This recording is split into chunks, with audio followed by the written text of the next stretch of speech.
Good morning વિદ્યાર્થી મિત્રો.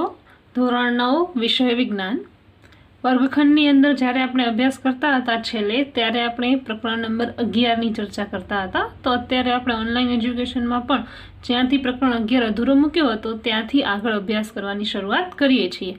આખા વિડીયોને તમે ધ્યાનથી જોશો અને એના પછી પણ તમને કાંઈ ન સમજાય અથવા તો કોઈ ડાઉટ હોય તો તમે લોકો મને પર્સનલી મેસેજ કે ફોન કરીને ડાઉટ ક્લિયર કરી શકો છો. બરાબર, તો એક એક કરીને આપણે જે મુદ્દાઓની વાત કરવાની બાકી છે ચર્ચા કરતા જઈએ. પ્રકરણ નંબર 11 કાર્ય અને ઉર્જા, વર્ક એન્ડ એનર્જીની અંદર સૌથી પહેલાં આપણે કાર્ય, રોજબરોજના જીવનમાં કાર્ય શબ્દનો શું અર્થ કરીએ છીએ અને વિજ્ઞાનની ભાષામાં એટલે કે વિજ્ઞાનની દ્રષ્ટિએ કાર્યનો શું અર્થ થાય છે એ અલગ અલગ ઉદાહરણો દ્વારા જોયું. ત્યાર પછી આપણે કાર્યની વ્યાખ્યા અને કાર્યનો જે એકમ છે એની ચર્ચા પર કરી અને એના આધારે એક દાખલો પણ આપણે જોઈ લીધો છે.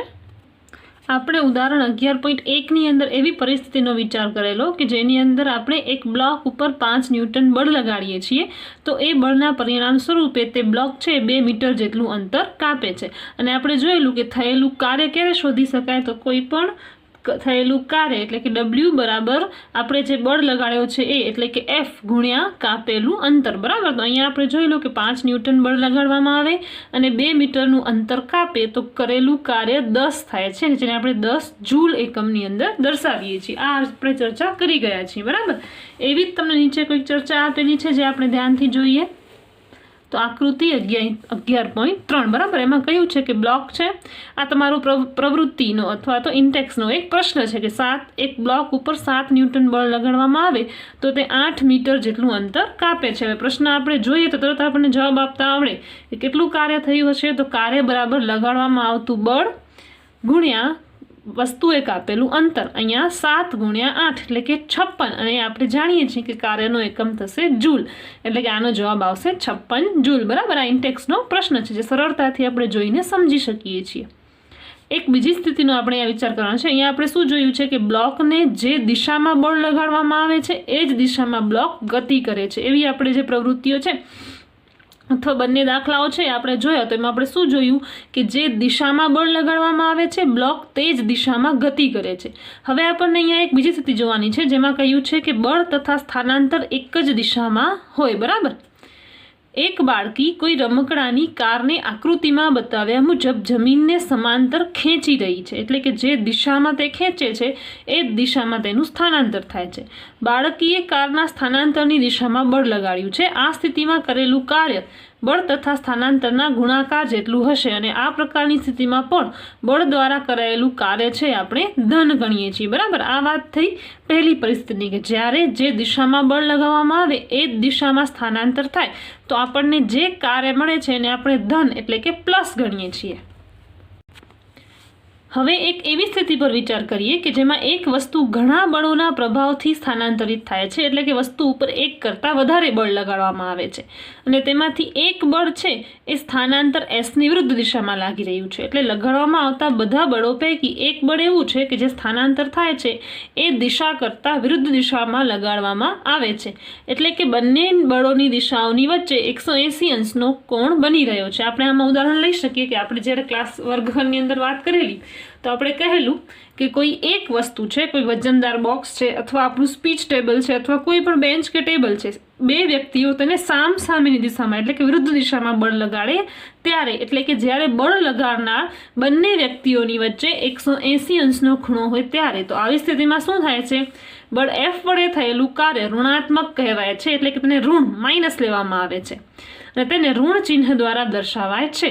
બળ દ્વારા થયેલ કાર્ય F ગુણ્યા -S અથવા -F ગુણ્યા S એટલે કે ઋણ ગણાશે જ્યારે બંને દિશાઓ સામે વિરુદ્ધ દિશાઓમાં બળ લગાડવામાં આવતું હોય ત્યારે. ઉપરની ચર્ચા પરથી સ્પષ્ટ છે કે કોઈ બળ દ્વારા કરેલ કાર્ય ધનાત્મક પણ હોઈ શકે અને ઋણાત્મક પણ હોઈ શકે. આને સમજવા માટે કેટલી આપણને પ્રવૃત્તિઓ કરવાની કહી છે જેમાં છે પ્રવૃત્તિ 11.4. કોઈ વસ્તુ ઉપર ઉઠાવો એટલે કે ઉપરની તરફ ઉઠાવો. તમારા દ્વારા વસ્તુ ઉપર લગાડેલ બળ દ્વારા કાર્ય કરાયું. હવે વસ્તુ ઊંચી થાય છે. તમારા દ્વારા લગાવવામાં આવેલું બળ તેના સ્થાનાંતરની દિશામાં છે એટલે કે તમે કોઈ પુસ્તક છે, મોબાઈલ ફોન છે, પર્સ છે, બેગ છે, વોટર બોટલ છે, એને ઉપરની તરફ ઉઠાવો છો, એટલે કે જે દિશામાં તમે બળ લગાવો છો એ દિશામાં કાર્ય થઈ રહ્યું છે, એ દિશામાં વસ્તુનું સ્થાનાંતર થઈ રહ્યું છે. જો કે વસ્તુ ઉપર ગુરુત્વીય બળ પણ કાર્યરત છે, એ સમયે વસ્તુ ઉપર ગુરુત્વાકર્ષણ બળ તો લાગે જ છે. તો આમાંથી કયું બળ ધન કહેવાય અને કયું બળ ઋણ કહેવાય? તો આપણને ખબર છે કે જે દિશામાં સ્થાનાંતર થઈ રહ્યું છે, એટલે કે જે બળ આપણે લગાવી રહ્યા છીએ એ બળને ધન ગણવામાં આવશે.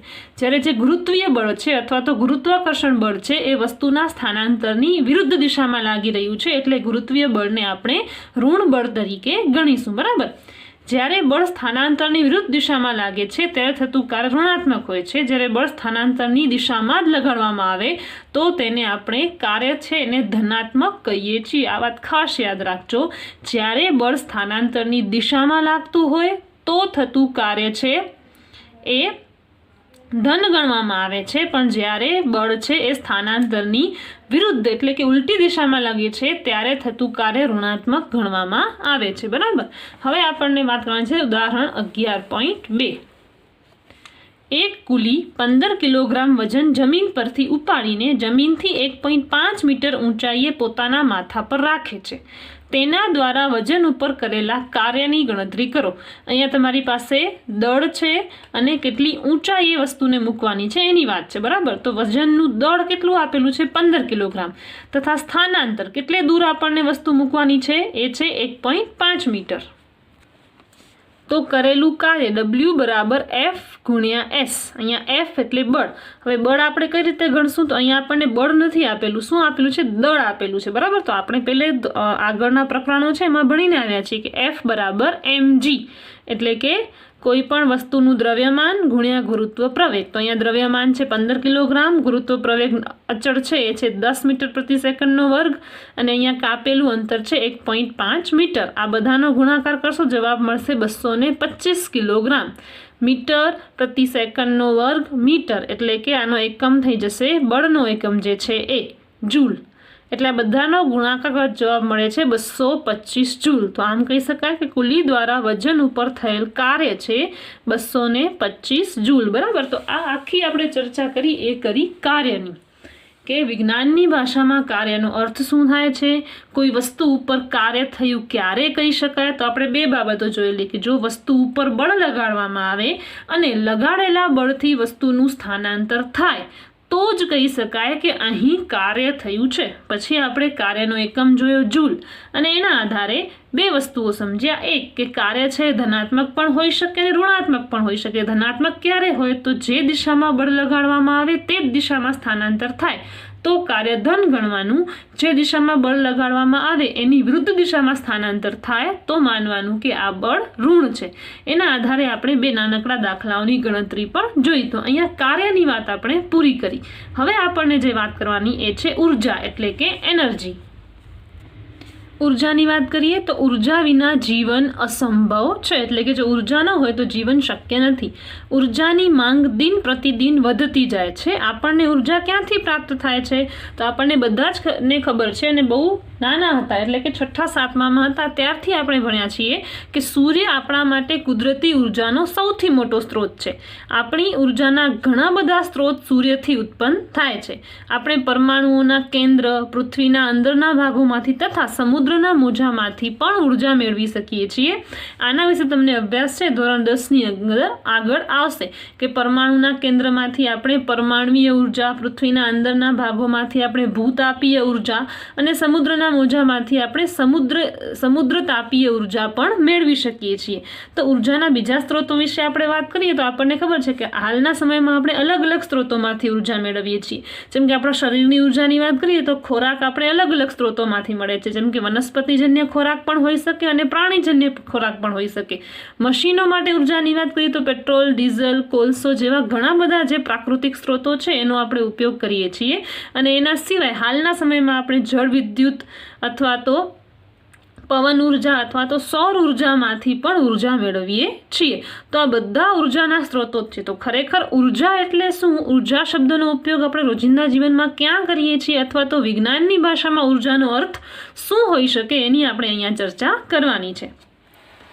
ઉર્જા શબ્દનો ઉપયોગ આપણા રોજિંદા જીવનમાં ઘણીવાર થતો રહ્યો છે, પરંતુ વિજ્ઞાનમાં આનો ચોક્કસ અને યોગ્ય અર્થ છે. આવો નીચે દર્શાવેલા ઉદાહરણો પર વિચાર કરીએ. જ્યારે તીવ્ર ગતિથી ક્રિકેટનો દડો સ્થિર વિકેટ એટલે કે સ્ટમ્પને અથડાય છે તો શું થાય છે? વિકેટ દૂર જઈને પડે છે.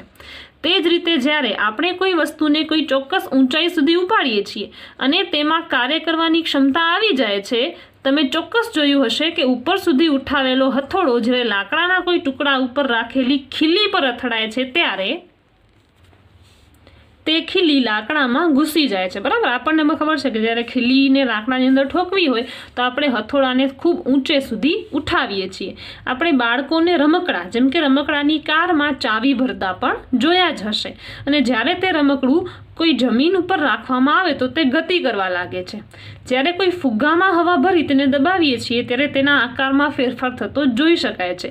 જો આપણે ફુગ્ગાને ઓછું બળ આપીને દબાવીએ તો લાગુ પડેલ બળ દૂર કરતાં તે પોતાના મૂળ આકારમાં પાછો આવી જાય છે. પરંતુ ક્યારેક એવું થાય કે આપણે ફુગ્ગાને વધારે બળથી દબાવીએ તો મોટા અવાજની સાથે ફુગ્ગો છે ફૂટી જાય છે. આ બધા ઉદાહરણોમાં વસ્તુઓ જુદા જુદા પ્રકારથી કાર્ય કરવાની ક્ષમતા મેળવે છે. જો કોઈ વસ્તુમાં કાર્ય કરવાની ક્ષમતા હોય તો કહી શકાય કે તેમાં ઉર્જા છે. જો કોઈ વસ્તુ કાર્ય કરી શકતી હોય એટલે કે ચાવી ભરેલી કાર જો દોડી શકતી હોય, ફુગ્ગાનો આકાર બદલી શકાતો હોય, ખીલી પણ ઠોકી શકાતી હોય, તો કોઈ પણ કાર્ય કરે છે વસ્તુ, એનો અર્થ એ છે કે એ વસ્તુ પાસે ઉર્જા છે. જે વસ્તુ કાર્ય કરે છે તે ઉર્જા ગુમાવે છે, અને જે વસ્તુની ઉપર કાર્ય થાય છે તે વસ્તુને ઉર્જા મળે છે. એટલે અહીંયા ઉર્જા બે રીતે થાય છે. એક વખત શું થાય છે, જે વસ્તુ કાર્ય કરી રહી છે એની ઉર્જા ખર્ચ થાય છે. એટલે કે જો આપણે ફોન છે એ વાપરી રહ્યા છીએ તો ફોનની બેટરી છે જે ઉર્જા છે એ વપરાઈ રહી છે. જે વસ્તુ ઉપર કાર્ય થઈ રહ્યું છે તે ક્યાંક ને ક્યાંકથી ઉર્જા મેળવી રહી છે એવું કહી શકાય. તો જો કોઈ વસ્તુમાં ઉર્જા હોય તો તે કેવી રીતે કાર્ય કરે છે? તો કોઈ વસ્તુ જેમાં ઉર્જા છે તે બીજી કોઈ વસ્તુ ઉપર બળ લગાડી શકે છે. જેની પાસે ઉર્જા છે તે બળ લગાડવા માટે સક્ષમ છે. જ્યારે આવું થાય છે ત્યારે ઉર્જા એક વસ્તુમાંથી બીજી વસ્તુમાં સ્થળાંતરિત પણ થઈ જાય છે. બીજી વસ્તુ થોડી ઉર્જા પ્રાપ્ત કરતી હોવાથી કંઈક કાર્ય કરી શકે છે, અને આ રીતે તે ગતિમાં આવી શકે છે. જેમ કે આપણે દડાની વાત કરી કે દડો આપણે ફેંકીએ છીએ તો દડા પાસે ઉર્જા છે. હવે જ્યારે તે સ્ટમ્પને અથડાય છે તો ઉર્જા કોને મળે છે? સ્ટમ્પને મળે છે, અને પરિણામે સ્ટમ્પ છે એ ગતિ કરી શકે છે. આમ પ્રથમ વસ્તુમાં કાર્ય કરવાની ક્ષમતા હતી દર્શાવે છે કે કોઈ પણ વસ્તુ જેમાં ઉર્જા છે તે કાર્ય કરી શકે છે. કોઈ પણ એવી વસ્તુ કે જેની પાસે ઉર્જા છે અથવા જે ઉર્જા ધરાવે છે તે કાર્ય કરવા માટે સક્ષમ છે. એનાથી વિરુદ્ધ વાક્ય કહીએ તો એ જ વસ્તુ કાર્ય કરી શકે છે જેની પાસે ઉર્જા છે. જેની પાસે ઉર્જા નથી તે વસ્તુ કાર્ય કરી શકશે નહીં. આ પ્રકારે કોઈ વસ્તુમાં રહેલી ઉર્જા તેના કાર્ય કરવાની ક્ષમતાના રૂપમાં માપી શકાય છે. કોઈ વસ્તુ પાસે કેટલી ઉર્જા રહેલી છે એ કેમ નક્કી કરી શકાય? તો એ વસ્તુ કેટલું કાર્ય કરી શકે છે અથવા તો કાર્ય કરવાની કેટલી ક્ષમતા તેની પાસે છે એના આધારે. એટલા માટે ઉર્જાનો એકમ એ જ કાર્યનો એકમ પણ છે. એટલે કાર્યનો એકમ આપણે શું જોયું? જૂલ. તો ઉર્જાનો એકમ પણ થશે જૂલ. 1 જૂલ કાર્ય કરવા માટેની આવશ્યક ઉર્જાની માત્રા 1 જૂલ હોય છે. ક્યારેક ક્યારેક ઉર્જાનો મોટો એકમ પણ આપણે વ્યવહારમાં જોઈએ છીએ, જે છે કિલો જૂલ. આપણે જે ઇલેક્ટ્રિક એનર્જી કે એવા એકમો વ્યવહારમાં લઈએ છીએ એની અંદર આપણે કિલો જૂલ એકમનો ઉપયોગ કરીએ છીએ. અહીંયા 1 કિલો જૂલ બરાબર 10,000 જૂલ થશે. બરાબર, તો આપણને યાદ રાખવાનું કોઈ દાખલાઓની ગણતરીની અંદર કે ખાલી જગ્યાની અંદર આવું પૂછી શકે કે 1 કિલો જૂલ બરાબર કેટલા જૂલ? તો 1000 જૂલ થશે. બરાબર, તો આ વાત થઈ ઉર્જાનો સામાન્ય અર્થ, અથવા તો વિજ્ઞાનની ભાષામાં ઉર્જાને આપણે શું ગણીએ છીએ ને તેનો એકમ. હવે વાત છે ઉર્જાના પ્રકાર, ફોર્મ્સ ઓફ એનર્જી. ઉર્જા ખરેખર કેટલા પ્રકારની હોઈ શકે? આપણું સૌભાગ્ય છે કે જે વિશ્વની અંદર આપણે રહીએ છીએ તે આપણને અનેક પ્રકારની ઉર્જા પૂરી પાડે છે, જેમાં યાંત્રિક ઉર્જા, સ્થિતિ ઉર્જા, ગતિ ઉર્જા, ઉષ્મા ઉર્જા, રાસાયણિક ઉર્જા, વિદ્યુત ઉર્જા અને પ્રકાશ ઉર્જાનો સમાવેશ થાય છે. આ બધા શબ્દો તમારા માટે નવા નથી. તમે અગાઉના ધોરણોમાં આવા શબ્દો ક્યાંક ને ક્યાંક તો સાંભળ્યા જ હશે. યાંત્રિક ઉર્જા એટલે જે યંત્રમાંથી પ્રાપ્ત થતી અથવા તો યંત્રમાં વપરાતી. સ્થિતિ ઉર્જા કોઈ સ્થિર વસ્તુ પાસે જે હોય. ગતિ ઉર્જા ગતિમાન વસ્તુ પાસેની જે ઉર્જા છે. ઉષ્મા ઉર્જા ગરમીના સ્વરૂપે જે ઉર્જા મળે છે તે.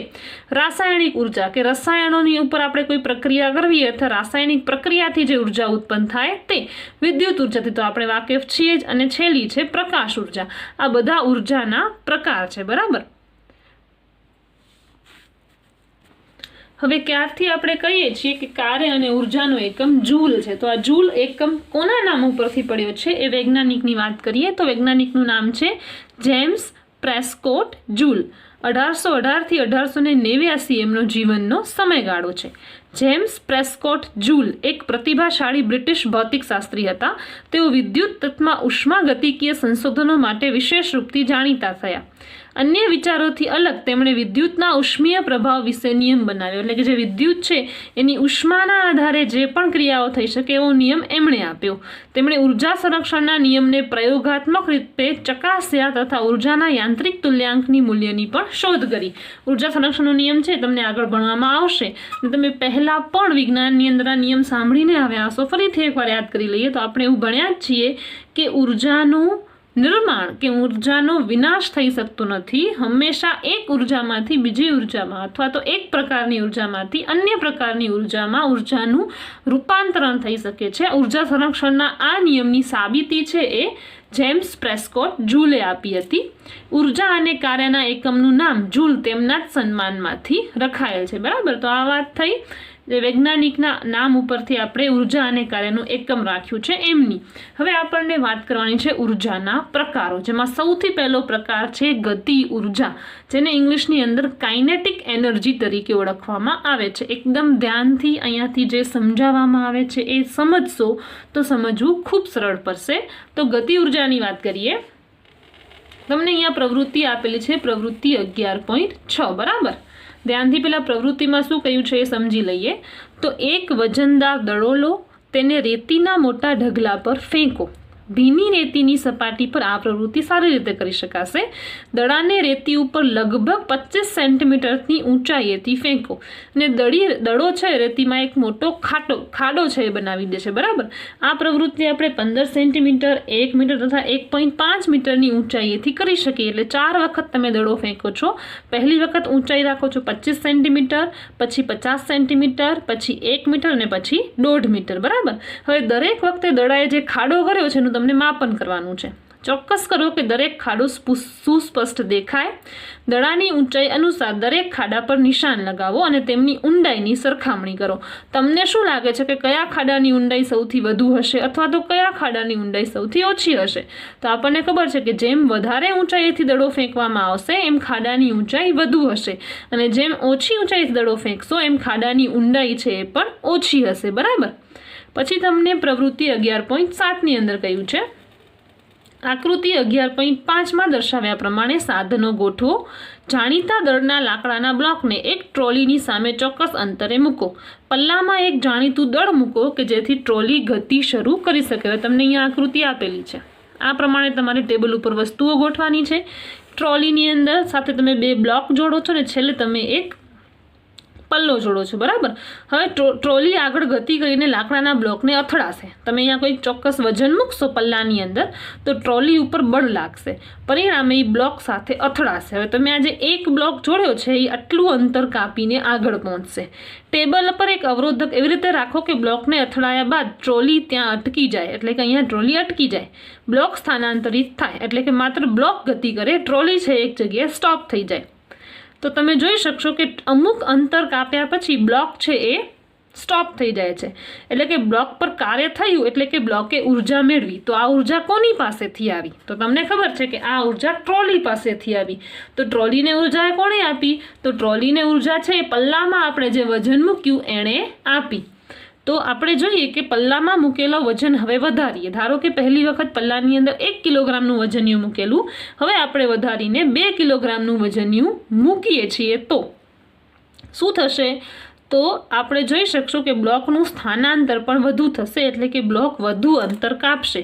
આમ આપણે કહી શકીએ કે જો લગાડેલું બળ વધારવામાં આવે તો સાથે સાથે જે વસ્તુ સ્થાનાંતર કરે છે એનું મૂલ્ય પણ વધી જાય છે. તો કોઈ ગતિમાન વસ્તુ કાર્ય કરી શકે છે. ઝડપથી ગતિ કરતી વસ્તુ તેના જેવી જ પણ ધીમેથી ગતિ કરતી વસ્તુની સાપેક્ષમાં વધારે કાર્ય કરે છે. જેની સ્પીડ વધારે એનું કાર્ય પણ વધારે. એક ગતિશીલ ગોળી ઝડપથી ફૂંકાતો પવન, ગોળ ફરતું પૈડું, એક ગતિશીલ પથ્થર, આ બધી જ વસ્તુઓ છે કાર્ય કરી રહી છે, પણ ઘોડી પોતાના લક્ષ્યને કેવી રીતે વિંધે છે? વહેતો પવન પવનચક્કીની પાંખોને કેવી રીતે ફેરવે છે? ગતિશીલ વસ્તુ, આ બધા પ્રશ્નોનો જવાબ આપણે જોઈએ તો બધી જ વસ્તુઓ ગતિ કરી રહી છે, પણ કોઈ વસ્તુ એવી છે કે જે વિંધવાનું કામ કરે છે, કોઈ વસ્તુની ગતિ એવી છે કે જે પવનચક્કીના પાંખિયા ફેરવવાનું કામ કરે છે. તો ગતિશીલ વસ્તુઓ ઉર્જા ધરાવતી હોય છે. આ ઉર્જાને આપણે ગતિ ઉર્જા તરીકે ઓળખીએ છીએ. આ ખૂબ નાનકડી, સરળતાથી સમજાઈ જાય એવી અને યાદ રહી જાય એવી વ્યાખ્યા છે. ગતિ ઉર્જા એટલે શું? તો કોઈ પણ ગતિશીલ વસ્તુ જે ઉર્જા ધરાવે એને આપણે કહીએ છીએ ગતિ ઉર્જા. એટલે કે જે વસ્તુ ગતિમાં છે તેની પાસે ગતિ ઉર્જા છે. નીચે પડતું નાળિયેર, ગતિમાન કાર, ગબડતો પથ્થર, ઉડતું વિમાન, વહેતું પાણી, વહેતી હવા, દોડતો ખેલાડી વગેરે ગતિ ઉર્જા ધરાવે છે. ટૂંકમાં કોઈ વસ્તુમાં તેની ગતિને કારણે ધારણ થતી ઉર્જાને ગતિ ઉર્જા કહે છે. આ ગતિ ઉર્જાની વ્યાખ્યા લખવાની છે. કોઈ વસ્તુમાં તેની ગતિને કારણે ધારણ થતી ઉર્જાને ગતિ ઉર્જા કહે છે. વસ્તુની ગતિ ઉર્જા તેની ઝડપ સાથે વધે છે. જેમ ઝડપ વધારે એમ વસ્તુની ગતિ ઉર્જા પણ વધારે. કોઈ વસ્તુ તેની ગતિને કારણે કેટલી ઉર્જા ધરાવતી હશે? વ્યાખ્યા પરથી આપણે કહી શકીએ કે કોઈ નિશ્ચિત વેગથી ગતિ કરતી વસ્તુની ગતિ ઉર્જા વસ્તુને તે વેગ પ્રાપ્ત કરવા માટે કરવા પડતા કાર્યના બરાબર હોય છે. વિધાનને ફરીથી સમજજો. કોઈ નિશ્ચિત વેગથી ગતિ કરતી વસ્તુની ગતિ ઉર્જા વસ્તુને તે વેગ પ્રાપ્ત કરવા માટે કરવા પડતા કાર્યના બરાબર હોય છે. ચાલો હવે આપણે વસ્તુની ગતિ ઉર્જાને એક સમીકરણ સ્વરૂપે રજૂ કરીએ. ધારો કે m દળની એક વસ્તુ u જેટલા સમાન વેગથી ગતિ કરી રહી છે. ધારો કે તેના પર f જેટલું અચળ બળ સ્થાનાંતરની દિશામાં લગાવવામાં આવે છે, તો વસ્તુ s જેટલું સ્થાનાંતર કરશે. સમીકરણ પરથી થયેલ કાર્ય WFS જેટલું હોય છે, એટલે કે બળ ગુણ્યા સ્થાનાંતર. વસ્તુ પર થતા કાર્યને કારણે તેના વેગમાં ફેરફાર થાય છે. કોઈ પણ કાર્ય થાય એટલે વસ્તુનું વેગ બદલાય. ધારો કે તેનો વેગ u થી બદલાઈને v થઈ જાય છે, તો ધારો કે ઉત્પન્ન થતા પ્રવેગનું મૂલ્ય a છે. વિભાગ 8.5 એટલે કે 8મું પ્રકરણ આપણે જ્યારે ભણ્યા ત્યારે આપણે ગતિના 3 સમીકરણોનો અભ્યાસ કર્યો. અચળ પ્રવેગ a થી ગતિ કરતી કોઈ વસ્તુનો પ્રારંભિક વેગ u હોય, અંતિમ વેગ v હોય તથા સ્થાનાંતર s વચ્ચેનો સંબંધ આપણે આ સૂત્રથી અગાઉ ભણીને જ આવ્યા છીએ. તમને ખબર છે આ સૂત્રો આપણે 8મા પાઠમાં યાદ કરેલા, એ છેક આપણને 11મા પાઠ સુધી યાદ રાખવાના છે. v વર્ગ ઓછા u વર્ગ બરાબર 2as અથવા s બરાબર v વર્ગ ઓછા u વર્ગના છેદમાં 2a. બરાબર, આ સૂત્રો આપણે 8મા પાઠમાં ભણ્યા જ છીએ. પછી 9મા પાઠની અંદર પણ આપણે એ જ સૂત્રોનો ફરીથી વિચાર કર્યો છે. વિભાગ 9.4 પરથી આપણે એ પણ જાણીએ છીએ કે F બરાબર ma, એટલે કે આ જે ન્યૂટને આપેલો ગતિનો બીજો નિયમ છે કે કોઈ પણ બળ કેટલું હોય તો વસ્તુના દ્રવ્યમાન અને તેના પર લાગતા પ્રવેગના ગુણાકાર જેટલું. આ રીતે સમીકરણ 11.2 ને સમીકરણ 11.1માં મૂકતા આપણે બળ F દ્વારા કરવામાં આવતા કાર્યને લખી શકીએ. શું લખી શકાય? તો W બરાબર ma, અહીંયા Fની જગ્યાએ ma મૂક્યું છે, અને બીજું આપણે જે લખેલું સ્થાનાંતર Sની જગ્યાએ આપણે મૂક્યું છે v વર્ગ માઇનસ u વર્ગના છેદમાં 2a, અથવા તો W બરાબર 1/2m કૌંસમાં v વર્ગ માઇનસ u વર્ગ. આ કોઈ પણ સૂત્રનો ઉપયોગ કરી અને આપણે થયેલું કાર્ય W છે એ શોધી શકીએ છીએ. જો વસ્તુ સ્થાયી અવસ્થામાંથી પોતાની ગતિની શરૂઆત કરતી હોય, એટલે કે જો એનો પ્રારંભિક વેગ 0 હોય, સ્થાયી અવસ્થા હોય એટલે કે જો એ સ્ટોપ હોય, સ્ટેબલ હોય, તો એનો પ્રારંભિક વેગ 0 હોય, તો u બરાબર 0 થઈ જશે. માટે W બરાબર 1/2 mv નો વર્ગ. સ્પષ્ટ છે કે કરેલ કાર્ય વસ્તુની ગતિ ઉર્જામાં રૂપાંતર પામે છે. જો u બરાબર 0 તો થયેલ કાર્ય 1/2 mv નો વર્ગ. આમ m એટલે કે દળ એ v જેટલા સમાન વેગથી ગતિ કરતી વસ્તુની ગતિ ઉર્જાનું મૂલ્ય આપે છે. અહીંયા કાઇનેટિક એનર્જીનો k મૂકવાનો છે, અને આ કેપિટલ E છે એ એનર્જી દર્શાવે છે. એનર્જી ઉર્જા, પણ કઈ ઉર્જા? k દર્શાવે છે, કાઇનેટિક. તો અહીંયા આપણે વાત કરીએ છીએ કોઈ પણ વસ્તુની ગતિ ઉર્જા એટલે કે કાઇનેટિક એનર્જી E k બરાબર 1/2 mv નો વર્ગ। તમારે આ સૂત્ર યાદ રાખવાનું છે અને આ સૂત્રના આધારે દાખલાઓની ગણતરી પણ આપણને કરવાની રહેશે।